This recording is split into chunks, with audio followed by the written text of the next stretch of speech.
நேற்று நான் ஒரு கனவு கண்டேன். நீ பட்டாடைகளை உடுத்திக் கொண்டு ஆபரணங்களை அணிந்து கொண்டு அழகிய தோற்றத்தோடு புஷ்பக விமானத்தில் ராமனுடனும் தம்பி இலக்குவனுடனும் வடக்கு நோக்கி சென்று கொண்டிருக்கிறீர்கள். ஒரு வானரன் ராமனின் பெயரை உச்சரித்துக் கொண்டே இலங்கை முழுவதையும் வித்துக் கொண்டிருந்தான். பிறகு அவன் எங்கோ சென்று விட்டான்.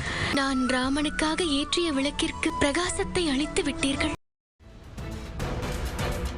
சுக்ரீவாரசரே, சுக்ரீவாரசரே.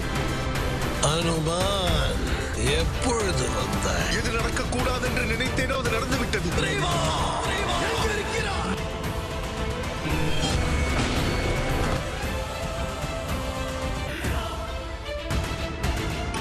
என்னையே மறந்து மிக பெரும் தவறை இழைத்து விட்டேன். எழுந்திருங்கள். நண்பனின் இடம் பாதங்களில் அல்ல, தோள்களில் தான். என் வானர சேனை அவளோடு உங்களை காண காத்திருக்கிறது.